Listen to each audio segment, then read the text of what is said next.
Hi, it is October 10th, Saturday, and I am just checking in.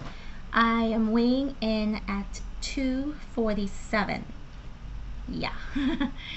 Last week I weighed in, I think, at 238, but that week I wasn't eating. I was eating like one meal because I was moving and I had lots of stress. So I knew I was going to gain back some. When I got on the scale the first time, it said 245. Sorry. And then I got off and I was just like, ugh. And 2 minutes later I got on and it said 247. So I don't know what I'm gonna believe. I'm not weighing in at the same time. This morning was in a rush, so I couldn't do it this morning, but I did it when I got home. So I don't know if that has something to do with it or not. It's just a number.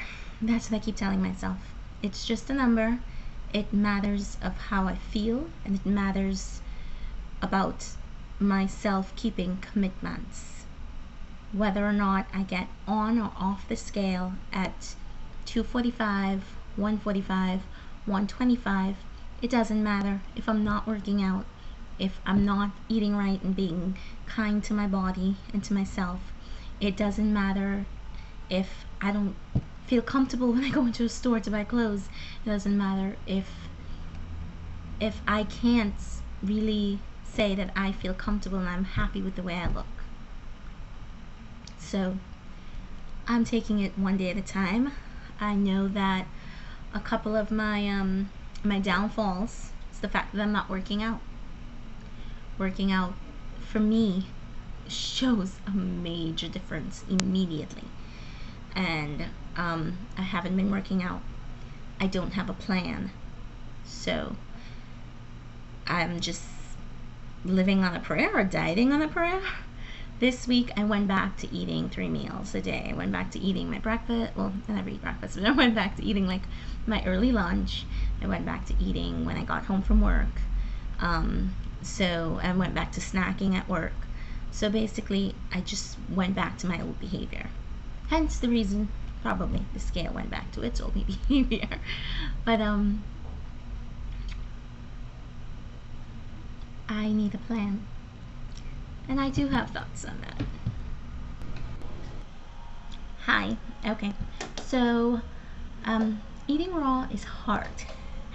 And because it's so hard, I went out, I saw this on Lifetime, Cook Yourself Thin, and I picked it up. Well, it's actually a miracle I got it because I've been looking for it, and I live in Trinidad, in the Caribbean, and it was difficult for me to find it.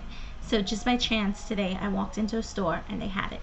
So you can get it. I'll let you know how it goes. Cook Yourself Thin. And I figured when I'm not eating raw and I am eating, normal food, then I need to sort of have a healthy fallback, and I'm either eating raw, and even my raw food, I'm watching my calories a little bit because I made a drink the other day and it was 2 head of lettuce, cucumber, 3 or 4 apples, and what else did I throw in there? I threw celery. And my idea of juicing is opening the fridge and saying, what can I throw in my juicer? And hope it comes out good, which it typically does, But it didn't dawn on me until I was doing it that, well, 4 apples, how many calories is that? And 2 head of lettuce. So even if I drink that throughout, like for lunch or breakfast, I still have no idea of what calories I'm taking in. And so I'm going to start tracking my food on Spark People. It's a free website. It's called sparkpeople.com, and it allows you to be able to track whatever you've eaten. You can also track like your exercise, workout, things like that. I have been trying to stay motivated. I've been watching Auntie Shay, and I've been watching Weight Loss Losers. And I'm also found this new guy online. I can't pronounce his name. I'll put it in the link. Jumbai or I'm gonna just slaughter the name, so I'm not even gonna attempt it. But it's just, I've been trying to stay motivated by reaching out and watching other people on YouTube. And I got an idea from watching Weight Loss Losers about an Excel document and just like filling in the days you work out into a color, and then filling in the days you don't work out as black, because it's, to me, it makes sense. It's Weight Loss Losers topic this week was motivation, so it was really great to watch like everybody's videos, because you know, I could relate to each and every one of them, and I think I took something from each and every one of them. And but weight is more than what I put in my mouth and what I do with my body. It's also mental and spiritual.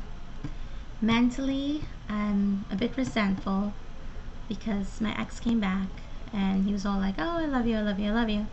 And I was pushing him away, didn't believe it, you know, tried to be their adult and be like, you know, it didn't work the first time. What makes us think it's going to work this time? And it's like, oh no, but I love you, I love you, I love you. And I said I loved you back. Because I do still have a little bit of feelings for him. Of course, after that phone call and that conversation, I haven't heard from him since. So, goes to show you. I don't feel bad about it. I feel nothing he does surprises me anymore. So it's to the point where I'm accepting that that's him. I haven't called. I haven't reached out. He asked me to believe that it could be real, that this feeling could be real, and that he's not playing games, and that he wants a relationship in the future with me. And he kept calling. We live in different countries right now, so he kept calling and calling, and I said okay. The last conversation, I said okay. I told myself, all right, I'll believe it. And I haven't heard from him since. So in my mind, it's just basically, yeah, thanks, typical. I'm a bit resentful.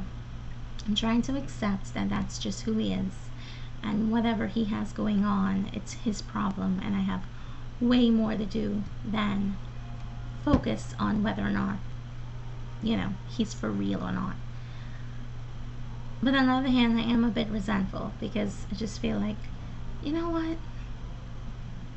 What the hell? You know? So, that's what's going on with the emotional aspect of it. And maybe that's why my week's been a little crazy. Because on one hand, I'm saying, yeah, okay, whatever. But on the next hand, I'm looking for my phone to ring at some point. You know? It's like you wanted me to give in and finally said, okay, let's see where this goes, and it's going nowhere.